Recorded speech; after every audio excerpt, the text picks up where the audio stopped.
Existe una regla básica en la ingeniería. El suelo tiene que ser confiable. Y cuando esa regla se ignora, el resultado debería ser el colapso. Pero no fue lo que pasó. Coliseo. Una estructura que ha atravesado siglos y que todavía desafía la lógica de quienes intentan explicarla con las herramientas de hoy. Lo más impresionante no es solo que se haya construido, es que se construyó donde absolutamente nada debería haberse mantenido en pie. Donde hoy se levanta una de las construcciones más impresionantes de la historia, antes existía un lago artificial, un símbolo de exceso, de poder concentrado en manos de un solo hombre. Tierra inestable, húmeda, impredecible. El tipo de terreno que cualquier ingeniero moderno descartaría sin pensarlo dos veces. Y aún así, fue justo ahí donde decidieron construir algo que no debería ser posible. Parece una imprudencia. En la práctica fue una de las decisiones de ingeniería más audaces de la historia.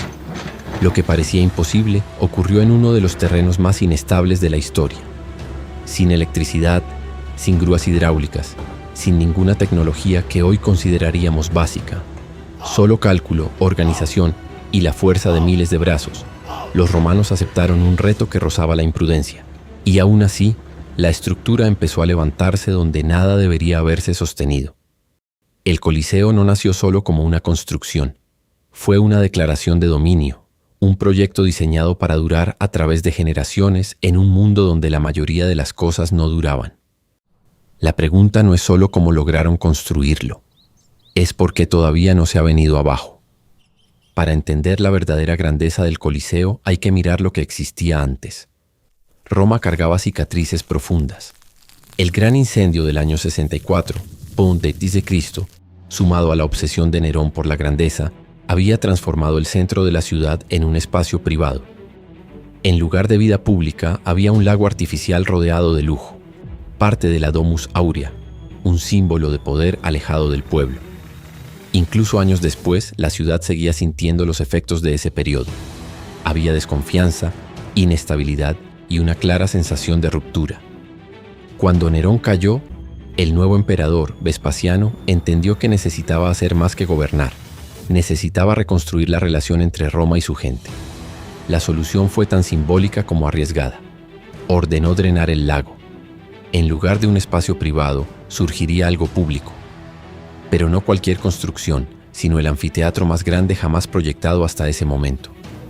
El problema era evidente. El suelo no estaba hecho para soportar peso, mucho menos una estructura colosal. Un solo error de cálculo convertiría el proyecto en un desastre público irreversible. Un error, solo uno, y todo se vendría abajo, literalmente. Ahí fue donde empezó el verdadero desafío técnico. El primer nivel de esta ingeniería no era visible. Antes de cualquier arco o grada, los romanos tuvieron que estabilizar el propio terreno. Excavaron una enorme zanja circular y la rellenaron con concreto romano, el Opus Caementicium, creando una base profunda y continua. ¿Y sabes qué es lo más absurdo de todo esto? Funcionó. Este material no era común. Producido con ceniza volcánica de la región de Pozzuoli, mezclada con cal y fragmentos de roca, tenía una propiedad única. En lugar de debilitarse con el tiempo, se volvía más resistente, especialmente en ambientes húmedos. 2000 años encima de un antiguo lago. La base sigue aguantando. Y lo más impresionante es que esta solución logró atravesar siglos prácticamente intacta. Crearon una plataforma artificial, una cimentación monumental diseñada para distribuir el peso de cientos de miles de toneladas de piedra sobre un terreno originalmente inestable. Sin esta base técnica invisible, el Coliseo se habría venido abajo por su propio peso antes siquiera de alcanzar el segundo nivel. El Coliseo no es un muro sólido, es una red de vacíos. La genialidad romana está en el uso obsesivo del arco. En total, 80 arcos en cada uno de los 3 primeros niveles. ¿Por qué? Porque el arco redistribuye el peso hacia abajo y hacia los lados, permitiendo que la estructura crezca sin colapsar sobre sí misma. Imagina el sitio de construcción, miles de bloques de travertino traídos desde Tívoli a 30 kilómetros de distancia. Cada bloque pesando toneladas, levantados con grúas de madera impulsadas por hombres dentro de ruedas gigantes. Todo esto sin motores, sin grúas hidráulicas y sin ninguna tecnología computarizada. No había margen de error.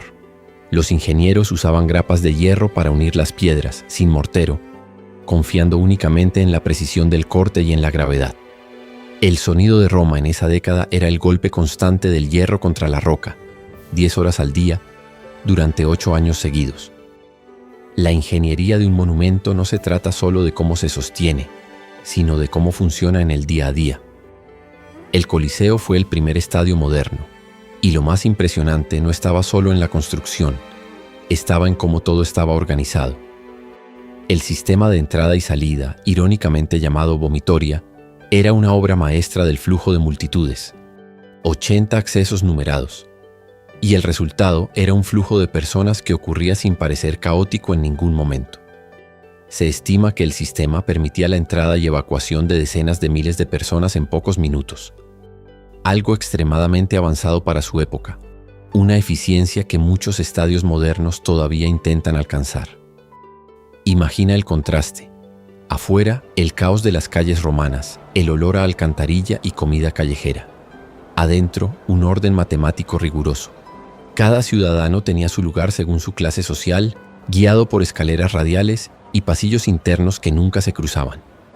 Roma diseñó una máquina que separaba a las personas por ley, pero las unía a través del espectáculo.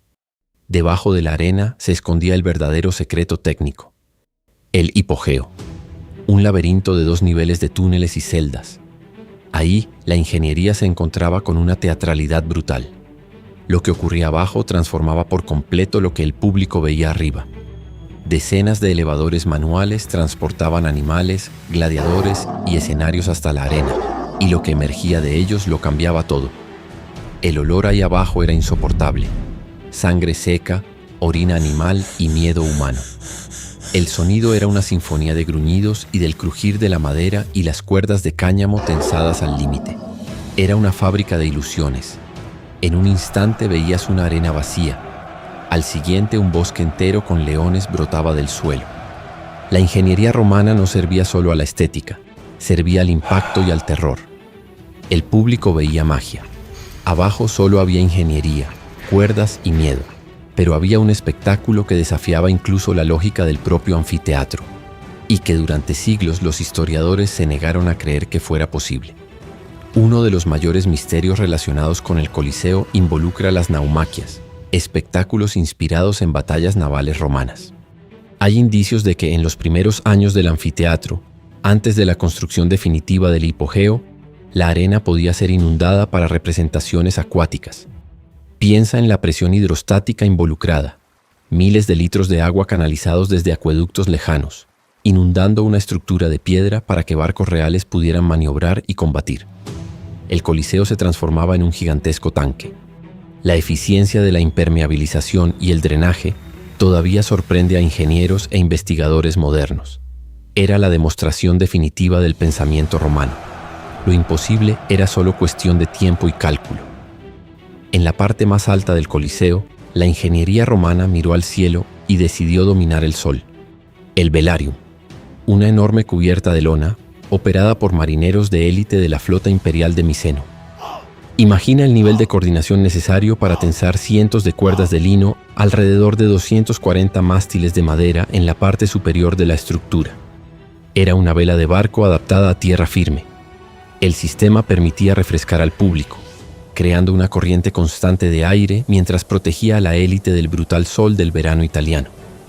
Cuando el velarium se desplegaba, el sonido de la lona golpeando el viento retumbaba como un trueno. Roma no solo construyó sobre la tierra, diseñó sombras en el cielo. El Coliseo no fue construido con un solo tipo de piedra. Es una composición calculada de densidades. Los ingenieros romanos entendían que colocar travertino pesado en los niveles superiores sería un suicidio estructural. Por eso aplicaron una gradación de materiales que desafiaba la gravedad. En la base, travertino sólido para soportar la compresión. A medida que la estructura ascendía, los materiales se volvían más ligeros. Utilizaron toba volcánica, una roca porosa, en las paredes internas. En el último nivel emplearon ladrillos ligeros e incluso piedra pómez en la mezcla del concreto. Imagina la logística: coordinar el flujo de 4 tipos distintos de canteras al mismo tiempo, asegurando que el material correcto estuviera en el nivel correcto en el momento exacto. Era un nivel de organización tan avanzado que, en muchos sentidos, parecía siglos adelantado a su tiempo. Lo que vemos hoy es solo la carcasa. El Coliseo original era una muestra de ostentación. Cada uno de los arcos de los niveles superiores albergaba una estatua de mármol de dioses y héroes. Las paredes exteriores estaban revestidas con placas de mármol blanco que reflejaban la luz del sol como un faro. Pero el detalle técnico más impresionante eran las grapas. Se utilizaron 300 toneladas de hierro y plomo solo para mantener los bloques unidos. Cuando hoy observas los agujeros en la fachada, estás viendo las cicatrices de siglos de saqueo. En la Edad Media, la gente excavaba los muros únicamente para robar el metal. No son marcas del tiempo, son cicatrices de saqueo. El Coliseo se convirtió en una mina, una fuente inagotable de travertino, mármol y hierro que alimentó iglesias, palacios e incluso el Vaticano durante siglos. La forma elíptica del Coliseo no era solo estética, era acústica. Los ingenieros diseñaron la curvatura de las gradas para que el sonido de la arena, los gritos, el choque de las espadas, los rugidos, se proyectara hacia arriba en dirección al público, mientras el sonido de la multitud se amplificaba de regreso hacia el centro. Imagina estar en medio de la arena. El sonido de 50.000 voces no llegaba como un simple ruido, sino como un muro de presión sonora que se sentía en el pecho. Era una herramienta de guerra psicológica. El emperador, sentado en su palco protegido, podía escuchar el susurro de la plebe en las filas superiores. La arquitectura permitía que el poder escuchara al pueblo, y que el pueblo sintiera el peso abrumador de su propia colectividad. Esto no fue un accidente. Nada en el Coliseo fue un accidente. Detrás del espectáculo existía una ciudad invisible. Miles de esclavos, marineros y trabajadores vivían y operaban en las entrañas del monumento. El Coliseo contaba con un sistema de drenaje interno tan eficiente que incluso después de lluvias torrenciales, la arena permanecía seca en cuestión de minutos. Había cisternas de agua para el público, sistemas de ventilación natural que aprovechaban la brisa de Roma y depósitos de armas que funcionaban con precisión militar. Mantener el Coliseo en operación era como mantener un portaaviones moderno en funcionamiento continuo. Era una máquina técnica que exigía mantenimiento constante, aceite en las poleas y sangre en los engranajes. El verdadero genio no estaba solo en quien diseñó los arcos, estaba en quienes mantuvieron la máquina viva día tras día. El Coliseo sobrevivió a todo: incendios, terremotos que derribaron su fachada sur y el saqueo sistemático de sus materiales. Fue herido, despojado de su mármol y de su bronce, pero permaneció en pie. ¿Por qué? Porque cada decisión técnica fue tomada para durar mucho más allá del imperio que lo creó. Cada arco fue una apuesta contra el olvido, una apuesta que ganó. Hoy no es solo un monumento, es un testigo silencioso de la capacidad humana de crear algo permanente a partir de condiciones imposibles.